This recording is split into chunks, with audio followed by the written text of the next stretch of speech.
Right. Well, welcome to this latest installment of Ask Gleaves and Ask Gleaves seminar, and today I'm scheduled to talk about courage, and this is a topic that's just an amazing topic because you have the opportunity to tell such great stories or to expose apprentice leaders to such great stories. I want to start by going through some notes that I've taken on my blog site, a little essay on courage. So I'm going to walk you through that, and then at the end I'm going to give you a copy of the essay that I wrote about this, and you'll see the other essays that I've written on Gleaves, Whitney at Blogspot, where I develop certain leadership themes, and I hope you will go into that site and mine it for anything that you need as you learn more and more about the virtues and the effectiveness of good leaders. Well, our mission at the Hauenstein Center for Presidential Studies is to foster ethical, effective leaders. And courage is the essential virtue for both of those. As St. Paul famously expressed it, if the trumpet give an uncertain sound, who will prepare himself to the battle? If the leader is not courageous, does not show courage, no one probably underneath the leader will feel like rushing into the breach. Courage is essential to ethical leadership because it ensures that decisions will be made and that people will be handled with integrity. It's essential to effective leadership because it ensures that the decisions will be implemented. You know, without courage, people don't get things done. Courage is one of those cardinal virtues that go way back in Western history. If you go back to Plato and St. Augustine and St. Thomas Aquinas, they regarded it as a cardinal virtue along with prudence, temperance, and justice. Cardinal comes from cardo, the Latin word for hinge, and the concept's very simple. Your moral life hinges on these four virtues. If you are courageous, the course of your life goes better. It takes a better turn. If you lack courage, the course of your life takes a worse turn. And the same goes for prudence, temperance, and justice. Very briefly, justice is giving to each person that person's due, dealing with them honestly and forthrightly. Temperance, of course, is the ability to control your appetites. Prudence is the ability to make good decisions. It's been said that prudence is the most important virtue that a leader has because it's the prudent person who knows what decision should be made in the first place and whether courage then should apply to the decision that has been made. Okay? There's a great line from High Noon, and does anybody know that movie High Noon with, you know, it's Grace Kelly and, no, who is it? Who are the two stars? It's wrong crowd. Yeah, wrong crowd. I need Kathy here with me. I know one with Tom Skerritt. These are two great actors, but anyway. The theme song in High Noon talks about a craven coward, which is a redundancy, you know, but without courage, we end up being craven cowards, and things can really get bad in a hurry. The prevailing definition of courage, if you just look it up in Merriam-Webster, is the mental or moral strength to venture, persevere, and withstand danger, fear, or difficulty. Aristotle famously defines courage as a mean between two extremes. Recklessness, total recklessness on the one hand, and the paralyzing fear that overcomes us on the other hand at times. It's important to realize that courage is not disengaged from the feeling of fear that we can have. If you don't feel fear, then you don't have the opportunity to be courageous. Think about it. So it's not the absence of fear that causes people to rush into a burning building and drag people out. It's overcoming the fear is the courage, and that's an essential thing to understand about courage. If you lack fear in the face of real danger, then you're pathological. You got some disease psychologically. or you're just dumb. You don't understand at that point in your life that you are facing a situation that requires you to exercise caution. So courage takes into account always the fears you have, and it's normal to feel that. Leaders need courage or fortitude in two areas. The less apparent area is in their inner life. The inner life is the most important part of a person. Because if your inner life is agitated, if it's not at peace, if you don't have integrity, you're not going to treat other people the way they need to be treated. The inner life is essential for developing character. That's what education does. Education mostly takes place in our inner life. No matter what the discussions outwardly, no matter what classes you take, what your transcript says, what's going inside you counts a lot more. I had a wonderful lunch yesterday with Marty Allen. He said his mentor taught him the most important thing when hiring somebody is judgment. And you see it from the very first minutes of an interview. Good judgment. He said, I'll train them. Whatever their lack is, I'll train them. But boy, if that person shows me they lack good judgment, you write them off right away. He also added good taste. People have good taste and good judgment, which was kind of interesting. It was Dick Gillette's advice to Marty Allen at the beginning of his career. So education, whether it's good judgment or courage, it takes place in that struggle inside ourselves. And it's a lifelong process. That's the most important place where courage happens, because it will help you overcome your deficiencies and weaknesses that we all have. Face your inner demons. Those are the things that require the most courage. If you have a habit that needs breaking, if you consistently show bad judgment, and people are trying to give you the signals, hey, you shouldn't be doing this, and you don't face your inner demons and change, that's a lack of courage. That's a lack of a cardinal virtue. And your character suffers as a result, and you don't develop and grow as a person. So that's the tough part. It takes courage to face down one's interior demons and do the hard work to change for the better, to do what's right, to do what's effective, and to do what's good for the team. We think of courage, though, in leadership seminars in the other sense. That's important, but I would argue not nearly as important as what's going on inside you. But it's in fulfilling your public duties, in your work duties, no matter what sector you're in. Whether you're in the for-profit sector, the government sector, the nonprofit sector, we have duties as leaders. Courage is that capacity to make the tough decision, the 51-49 decision, and then to implement it, regardless of the backlash of angry colleagues, offending people who say they have sensitivity in this particular area, regardless of special interests, regardless of a potential nosedive in public approval. Leaders cannot become paralyzed for fear of disappointing people. Courage helps them stay focused on doing the ethical and effective thing.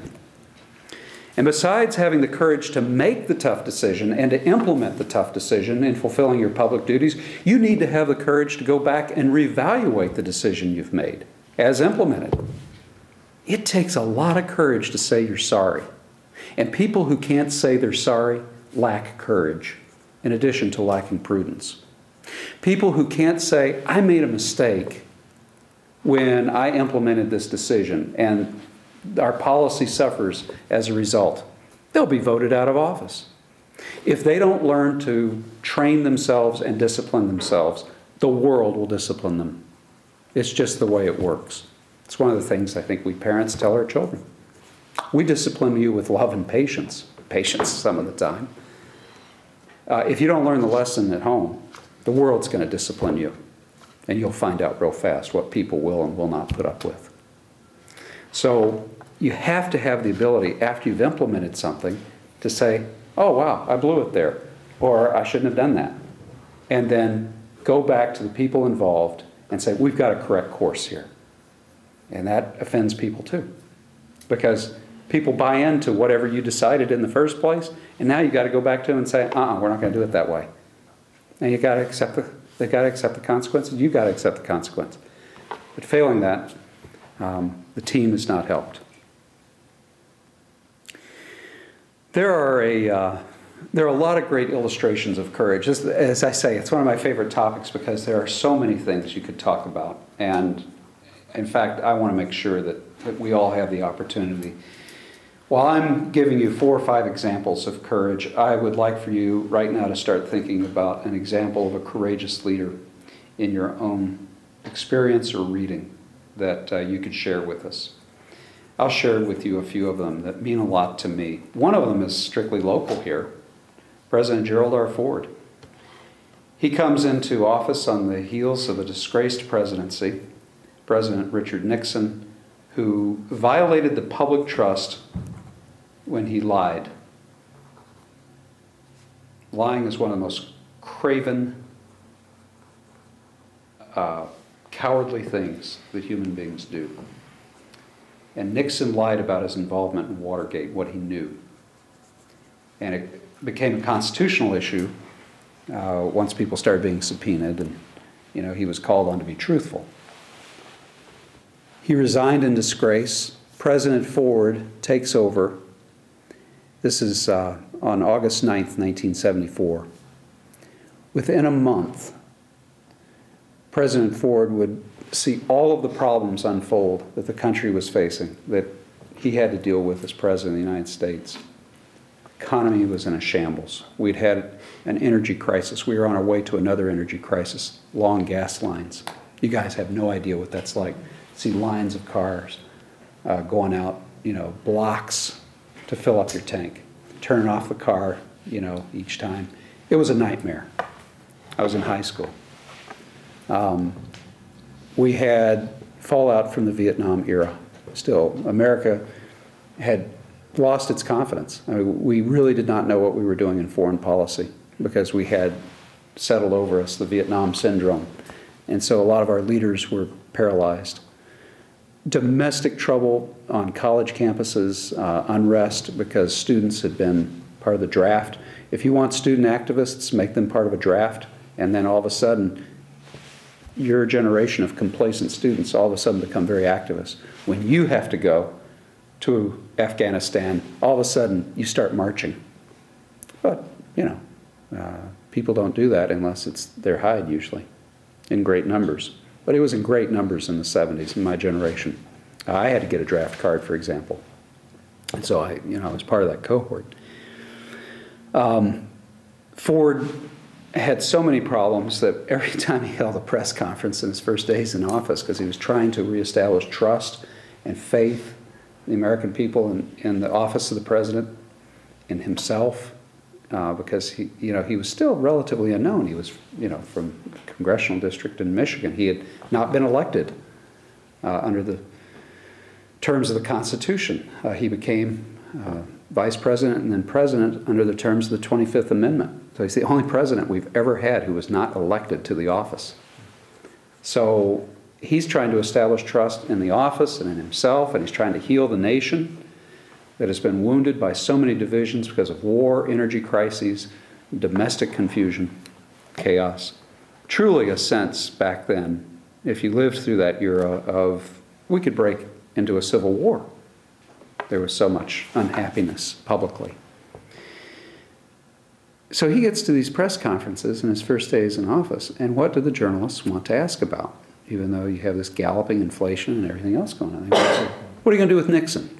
You're going to pardon Nixon? There's a rumor that you're going to pardon Nixon. And he said again and again, but it had become an urban legend. They didn't use that term back then, but everyone was convinced, erroneously, that he was going to pardon Nixon, that there had been a deal. Now, of course, that was the conventional wisdom of the day, and we all know that that was false. Subsequent history has never turned up any deal. Even people like Ted Kennedy and Bella Abzug and other Democrats who were not fond of Ford admitted that that was just crazy talk at the time. But crazy talk has a tendency to become its own reality sometimes. And Ford kept saying, we've got to get beyond Nixon. I can't continue to worry about Nixon and pardoning Nixon and solve the problems in our foreign policy and domestic challenges, we've got to get over it, folks. We've got to move on. Ford estimated that 25% of his time was being taken up, especially at these press conferences, by questions of Nixon's pardon. He kept saying, will you all listen? There was no deal for me becoming president in exchange for pardoning him. I don't care what you think. There was no deal. But people can be stupidly stubborn about such things. So he had a real mess on his hands. He finally decided one weekend, about a month into office, after he had consulted pastors here in West Michigan, including Duncan Littlefair at Fountain Street and others, he finally decided that he needed to depart from justice, the cardinal virtue of justice, which is to each according to his due, and Nixon deserved to be punished, but exercise mercy, which transcends justice. So it was the quality of mercy, after talking with the theologians, his pastors, and other very wise people, and said the humane thing to do is not strictly to render justice here. The humane thing to do to Nixon is to exercise mercy. The man has already been punished. At that point, people thought he was dying because of a disease he had. He looked horrible. He was going to be punished in his own conscience. He was going to be punished because of his isolation now from public policy, and his body was being punished. Almost as though the gods were conspiring, to cooperate, with this sense of outrage at him, because he had done wrong. Ford went to church on Sunday, the 8th of September. He settled in his decision. He came back to the Oval Office and he signed the papers to pardon Richard M. Nixon. This meant that Nixon would not be prosecuted for any crimes, specifically, the crimes associated with Watergate. Well, that was one of the toughest decisions I think a chief executive has ever made. The poll numbers showed it. Here he'd just been in office a month. Within 24 hours, his approval rating went from 71% to 50%. It's the largest 24-hour drop in approval ratings in polling history of a president of the United States. Ford knew, he had been advised, that if he made this decision, he probably would not be reelected 2 years later during the campaign of 1976. Excuse me, I shouldn't have said reelected. He was never elected under the terms of our 25th Amendment. He would never be elected on his own right 2 years later. But Ford was willing to make that tough call and stand in front of people and say, I know you think there was a deal. There wasn't. I can live with my own conscience. I don't care what you say. And he lived with his own conscience to the end. And history proved him right. He was vindicated. History proved that Nixon, suffered because he did not get a deal. And Ford has been vindicated. In fact, he got the Profiles in Courage Award from the John F. Kennedy Foundation back in 2001, where all these journalists like Richard Reeves and Woodward and Bernstein and all these guys came forward and said, we thought you were wrong. We thought there was a deal. We were convinced. We had been echoing the same thing to ourselves so many times. We thought we had the story, and we know we've been humbled. We're wrong. We apologize to you. The tables totally turned. So President Ford does deserve that Profile in Courage Award for a remarkable act on behalf of his country that saved his administration from being preoccupied, because when he took Nixon off the table and said, we will not pardon Nixon, we will not prosecute Nixon, he was saying, I'm going to go about the people's real business here. We got to get this inflation under control. We've got to get a sane energy policy. We've got to get our foreign policy under control. So that right here locally, we have a great story about a Profile in Courage. And if you want to learn more about it, go over to the Ford Museum across the street and go to the cabinet room, and they have 4 decisions, tough decisions, that President Ford had to make while he was president. And the pardon of Richard Nixon was one of them. And go through the little exercise there, and I think you'll find it interesting. Good leaders know how to make courageous decisions, the tough decisions. Even when it goes against the grain, it goes against what everybody else is thinking. Ford even had to deal with, by the way, the resignation of one of his top aides. He said, if you do this, I'm resigning. It was a friend and an aide from back here in West Michigan. Ford said, I'm sorry, I had to do the right thing. So courageous leaders know how to go against the popular thing, the seeming, right thing by conventional wisdom when they sense otherwise, and they have to follow their informed conscience. Another example that I like to talk about is Admiral James Stockdale. He was an amazing man. You might have heard from him in presidential history because he was Ross Perot's presidential running mate in 1992. Ross Perot ended up getting 19% in that election, the Perot-Stockdale ticket. It was one of the largest, showings of a third party in the 20th century. A fine man, an incredible man. Anybody here seen the movie Hanoi Hilton? Well, Hanoi Hilton came out probably, I think it was in the late 80s. And if you watch that movie, you'll never quite be the same, because you'll realize what our vets went through who were captured in North Vietnam and taken to Hanoi.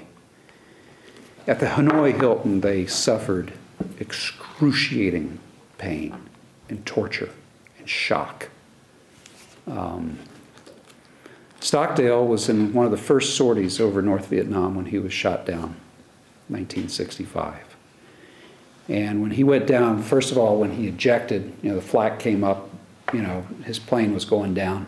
When he ejected, something happened that malfunctioned. He broke his back during the ejection. And because his back was broken and he's coming toward the ground, it's coming closer and closer, and he just has to do the best he can for that landing. He breaks a leg during the landing itself. He's found, he's dragged, he's beaten, eventually transferred to Hanoi, to the infamous hellhole called the Hilton. He's tortured numerous times because he will not break. He will not give those sons of bitches what they want. He will not. He's loyal. He will not betray his team. That's courage. Several of those guys were so tempted to betray the team, and it would have been understandable because of the pain. Stockdale, as the lead, the commander in the Hanoi Hilton, developed a communication system of taps. And they were able to communicate with each other with a tin cup, whatever they had at hand, or just like a little piece of grout from the cement. Was able to communicate and keep their morale up. This was a man who would be shocked to the point of electrocution by death. And yet he would come back and communicate because he knew the team was essential.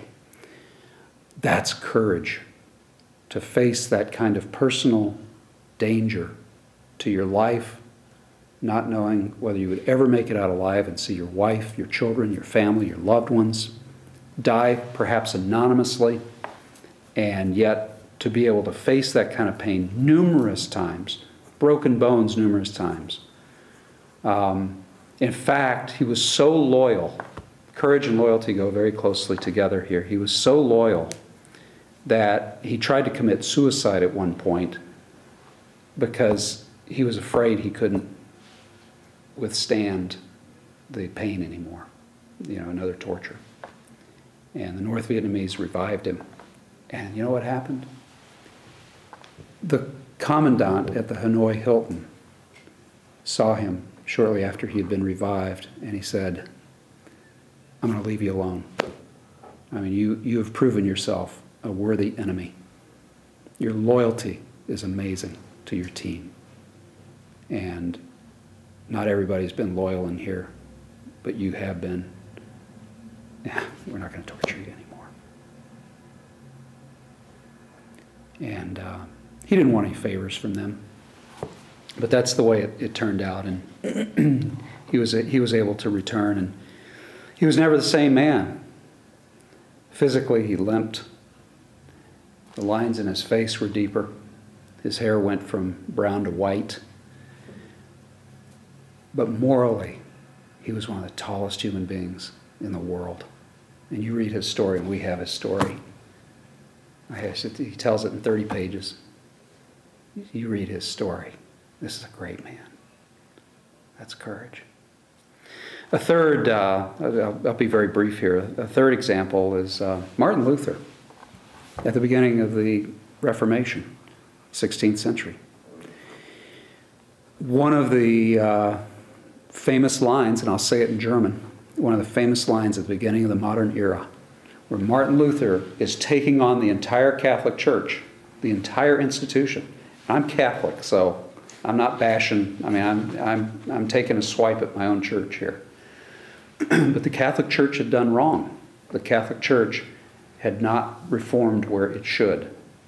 And it was doing some things that were very, very denigrating to the faith. And Martin Luther looked at the Catholic Church and he said, you know, even though he was an Augustinian monk, and even though he was a doctor who taught theology, he said, I will support this Pope, I will defend this faith, but it has to be grounded in natural law and in the Bible. And, you know, he said, here's the standard, but I'm not going to go along with these corruptions. And there's a point at his trial where he's not physically tortured, but he is mentally tortured. This man agonized so much. He worried. He had kind of a high anxiety personality anyway.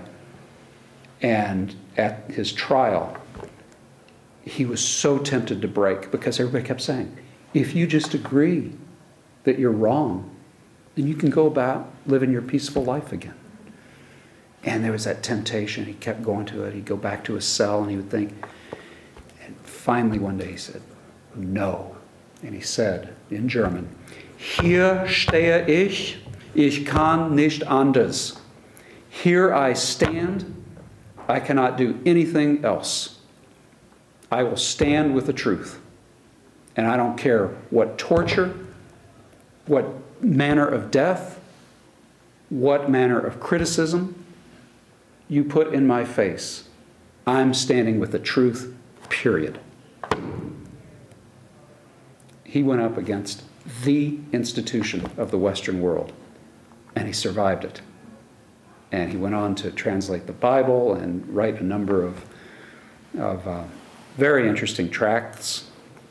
So it doesn't matter whether you're Lutheran or even Christian. It's a story that's incredibly powerful. Whether it's a Ford standing up to the American people and their conventional wisdom, or whether it's a Admiral Stockdale standing in front of a brutal enemy, or a Martin Luther standing in front of a whole institution. No, we're going to do the right thing. But you see the theme in those first three. It's what happened inside, the schooling of virtue inside that person's character that made it possible for these individuals to prevail outwardly. Because I'm a Texan, I got to use a Texas example. Sam Houston, he was governor in 1860, 1861. He was the guy who had made himself famous. He had been talked about as a presidential candidate before he ever moved to Texas. He was from Tennessee. He had served there. But when he goes to Texas, he becomes the first president of the Lone Star Republic there. He later became a senator, and then when the Civil War broke out in 1861, 150 years ago, he was governor of Texas. And the pressure on him by 90% of Texans, and certainly as unanimous in the legislature, was that Texas secede from the Union and become part of the CSA, the Confederate States of America. And he said, no, I won't do it. The Union must stand. And so here a governor takes on his own people who had elected him. He said, I don't care what you say. I don't care what you think. You're wrong. We've got to keep the Union. If the United States starts to break off, then we will not have learned our lesson from the founders and from George Washington in particular, who in that farewell address said, we have to stay together. Team loyalty. Courage and loyalty, as I've said, go together. So Houston had to resign. And in fact, the Union Army, President Lincoln offered him an army, to come down and, if he'd raise an army, he could have reinforcements and he could, even fight the Confederates that he was going against. But he decided he didn't want bloodshed, but he was going to do the right thing. So he stayed in retirement, and he died a broken man a few years later. John F. Kennedy, by the way, in the famous book Profiles in Courage, mentions Sam Houston as one of the dozen examples. The last example is I would not want us ever to neglect literature. Great literature offers lots of opportunities to study courage, offers many profiles in courage, brilliant ones. And I think the most dramatic, one of my favorite, is Antigone by the playwright Sophocles in 5th century BC Athens. Why? Because Antigone is a teenage girl in a man's world, in an adult world where adults make decisions. She is a niece of the king, so she's the subject of a king. And as a teenager, she decides to oppose her uncle, who's the head of the family and the king of Thebes, in a man's world and adult world. She has 4 things going against her. Who would you expect a teenage girl to be able to stand up to the head of the family clan, Creon, who also happens to be the king? I mean, just standing up to the king would be tough. Just standing up to your uncle would be tough. Just standing up in an adult world as a teenager would be tough. Just standing up as a woman in a man's world would be tough. But Antigone does all 4. She has incredible courage, and it comes down to the decision. Her loyalty is expressed not to a very flawed man who makes a very flawed ruling not to bury her brother. Her loyalty is to the gods and natural law as she understands it. Her brother dies, and Creon says about his nephew, he shouldn't have a proper burial. He was treasonous. And Antigone says that outrages everything I've ever learned. Every human being deserves a burial, regardless. And actually, my brother didn't do anything wrong, but that beside the point, he deserves to be buried. He's a human being. Creon, the interesting thing about this play, Antigone, is that the chorus comes in. The chorus represents conventional wisdom. Now, the theme I'm developing here is that no matter what conventional wisdom says, no matter what you hear on the street, it can be wrong. And a courageous person says, I'm going to go against conventional wisdom. I'm not going to follow it because there's a principle at stake, there's truth at stake, or whatever.